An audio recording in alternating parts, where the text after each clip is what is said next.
Hi everyone, this is Bob with Trinity Health Coaching, and today I'm going to demonstrate for you how to make a Mexican side dish where we use butternut squash instead of rice to make a Mexican rice type of dish. So, for starters, let's talk about all the different ingredients we're going to be using. For those of you that may not know, this is a butternut squash. We're going to be using some green bell pepper, some yellow onion, some diced tomatoes, some green chilies. For the green chilies, certainly you're welcome to use your own freshly roasted green chilies if you want, but since so many people are pressed for time, we always like to demonstrate how to use simple alternatives that can make it easier and quicker to make the dishes. We're going to be using some minced garlic, a little bit of butter and olive oil for sauteing the different ingredients, and a little bit of chicken stock. You can use your own homemade chicken stock if you want. You can use chicken broth from the store. You can use chicken bouillon, whatever's easiest for you and is going to make it more likely that you'll actually make the dish that we're preparing today. Okay, so for starters, let's talk about how to prepare the squash itself. Typically, you'll find a squash that's going to be about this size. This makes more than enough food to feed a family probably a couple of times. So if you can find a smaller one, that's great. It doesn't really matter. To start, get a nice sharp knife, cut off the top, and cut off the bottom. Then I typically will go the next step of cutting the squash in half, basically at the bottom of the neck, right before it starts going down into the base of the squash. And again, you want a nice sharp knife. This one's pretty sharp. The next step is to cut the skin off of the squash itself, or the peel, I should say. So there's really two ways to do it. You can use a typical kitchen peeler if you want. I find that kind of difficult and time consuming. So what I do is I just take this same nice sharp knife and I just go all the way around the outside of the squash, cutting the skin off so that I see the orange meat on the inside. As you can see, it goes pretty quick this way. And don't worry about potentially leaving a little bit of the squash on the inside of the peel. There is so much of the squash that you're going to get out of this that I don't really worry about it. For the other side, it's a little bit more of a challenge, but it's basically the same thing. The only difference is you kind of have to work your way around as you get to the bottom. Now, what I do like about using the squash is that rice is a pretty high glycemic food. It's going to cause a significant increase in your blood sugar if you eat the typical quantities that most of us eat when we have it. If you only had maybe a half a cup or something like that, it wouldn't quite be so bad, but I don't know too many people that are satisfied with a half a cup of rice. Whereas using the butternut squash, you can have a pretty good amount of it and not feel guilty in the least. So now that I've gone around the outside, I'm just kind of going around the base to get the little pieces that I missed at the very base of the squash.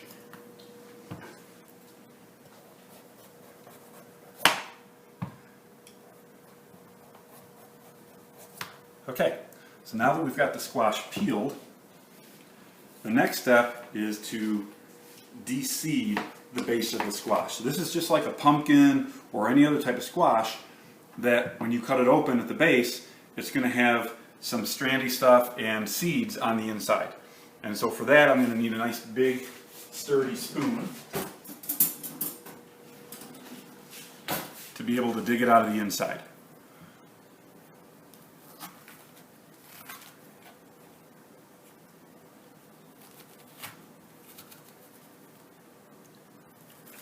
And if you want, you can keep the seeds, you can roast them as a little snack to have on the side, or you can be like me and just dispose of them.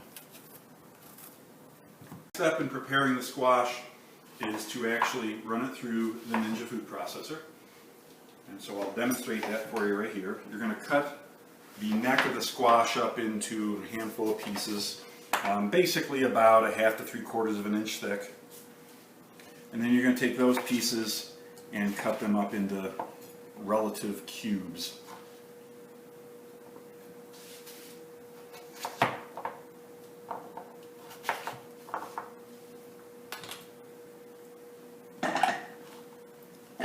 ahead and put those into the Ninja. It's a good amount to put in there. Put the lid on. And with this, all you're going to do is pulse it. You don't want to let it run continuously. And then shake it up to make sure things come down from the top. Pulse it a few more times. And that should be enough. And as you can see, the particles are now a lot smaller. So as you can see here, we now have particles of the squash that are about the size of a grain of rice. It doesn't have to be perfect, you're just looking to get in the ballpark. You're trying to get rid of the big chunks so that it cooks up pretty consistently.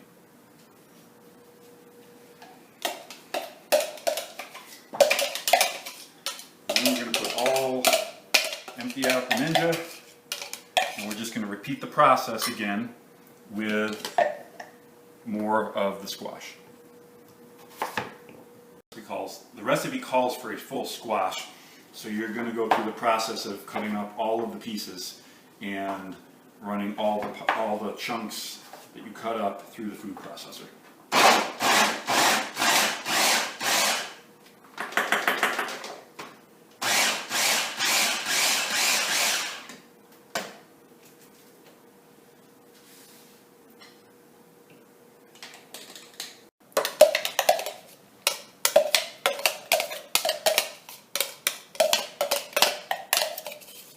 Smells like a pumpkin.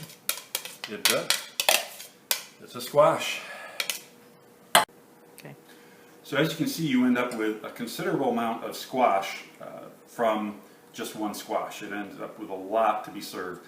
That's probably in the neighborhood of 5 to 6 cups of squash. That's typically what you're going to get from one medium-sized squash. Next thing we're going to do is cut up the onion and the pepper.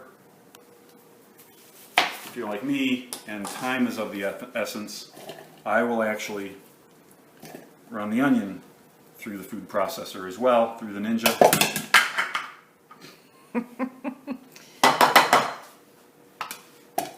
And yes, even those of us that are highly skilled in the kitchen will make a mess.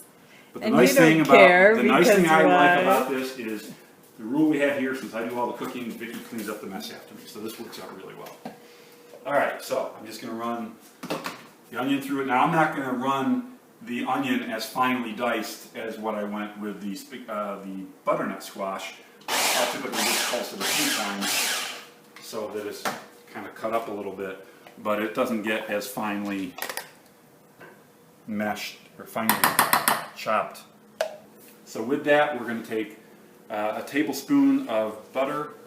And let me double check my recipe, and this is something that I encourage everybody to do. No matter how many times I make a recipe, I always go back to the recipe and make sure that I'm doing it right, because if I try to do everything from memory, eventually I'm going to screw something up and then it's not going to taste very good. So what we're going to do is take 1 tablespoon of butter and 1 tablespoon of olive oil. We're going to heat those up in the skillet over here. Or in this case, I'm going to use a Dutch oven just because of how much we're going to be cooking.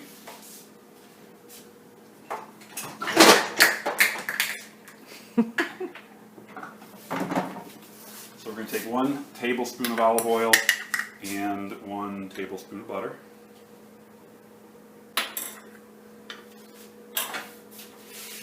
And I'm going to turn it up to medium heat. Let that get hot, and then I'm going to start sauteing the onion. Okay, so now we're going to start sauteing the onion, but I'm also going to throw in the minced garlic at this point. You can again use fresh garlic and cloves of garlic if you want, or you can go the easy way and go with minced. And it calls for 2 to 3 cloves, which, depending upon the minced garlic you have, typically either a half teaspoon, 3/4 teaspoon would be equal to 1 clove.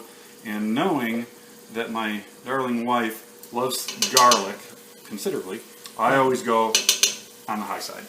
Thank you, dear. So you're sauteing in olive oil. Olive oil and butter.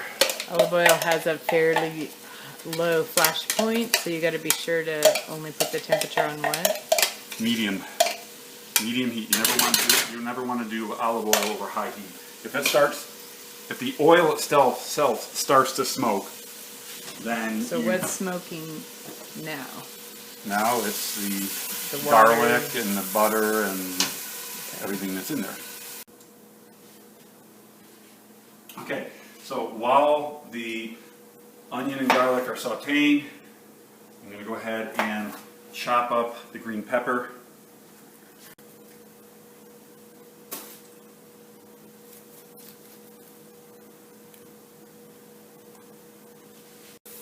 And I'm just going to give the onion and garlic a little quick stir there in the midst of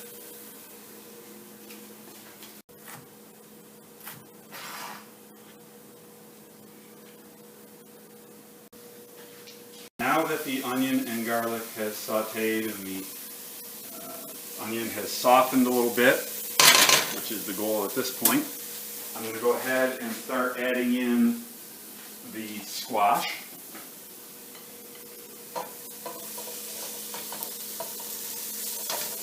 Stir it around a little bit, get that onion mixed in there really well with it.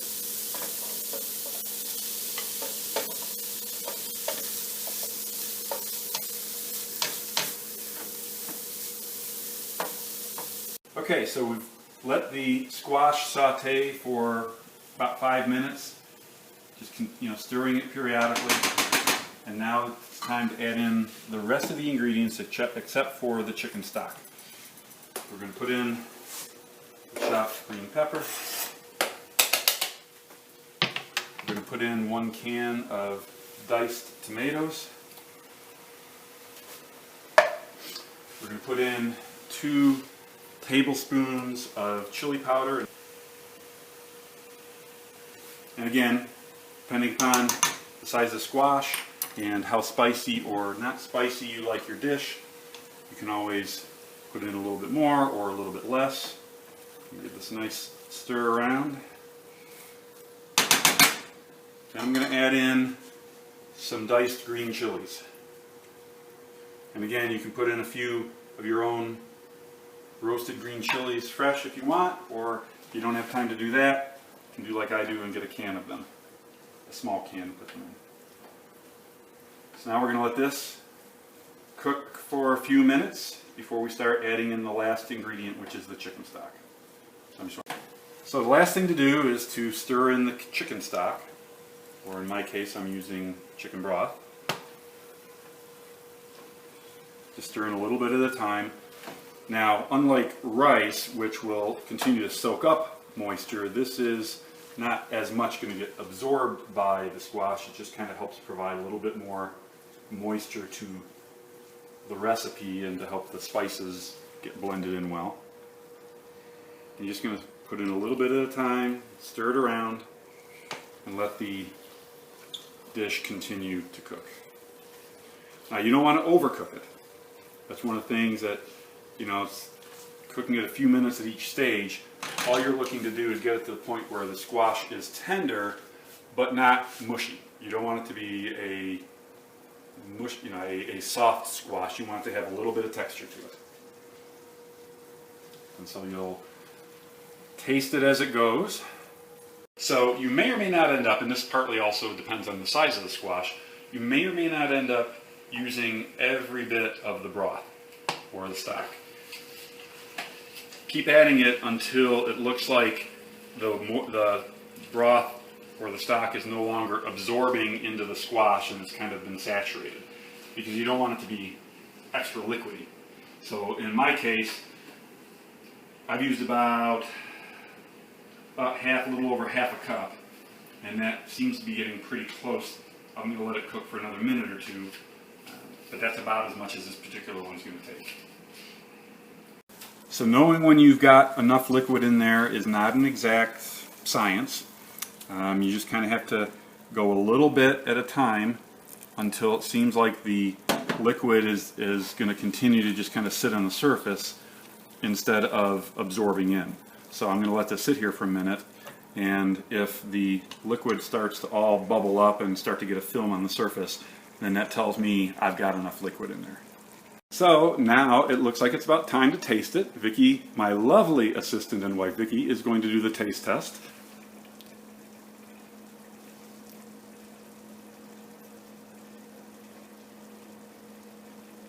Nice crunchy texture. I don't think you want it any softer than this. Okay. That's how you know when it's done, is when the texture is not mushy, but not too firm. Thank you, my lovely assistant.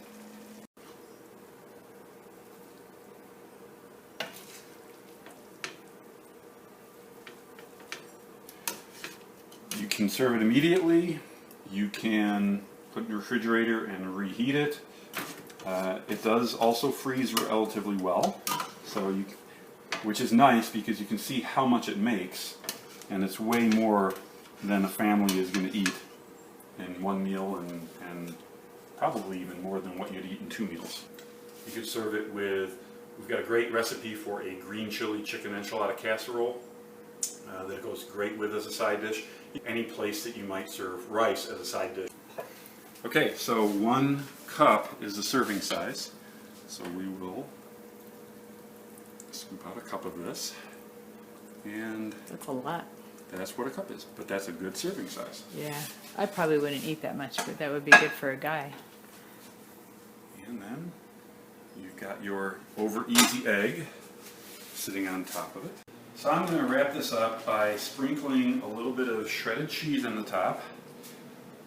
We love cheese. By the way, this is not low-fat cheese. This is regular cheese. It's a combination of Monterey Jack, cheddar, queso, quesadilla, and asadero cheeses. And there's no reason that you have to go with low-fat cheese. Our bodies need fat to metabolize fat. Our brains need fat. Our brains are largely fat. So from a health standpoint, we want a good amount of fat in our diet. And so that's why we go ahead and use regular cheese instead of low-fat cheese. The last thing we're doing here, putting on here are restaurant-style bonito chips. And bonitos are chips that are made from beans. In this particular case, these are chips made from white beans, and they're restaurant style, similar to the Tostitos and that type of chip that you'd see in stores and restaurants. And the reason that we like these and we recommend these to our clients is that since they're made from beans and not made from corn or potatoes, they have considerably more fiber, more protein, and many fewer carbs. So it's less of an impact on your blood sugar, plus it's giving you more of the good things that you want. You can get these from our office. We do carry a small inventory of the various flavors in our office. You can get them at Specs, the liquor store down by Sunland Park Mall, and it gives you a good excuse to go in and get a nice bottle of wine to go with this if you were having dinner with this as a side dish. Or a beer with Mexican food, yeah? Beer and Mexican food. Absolutely. All right.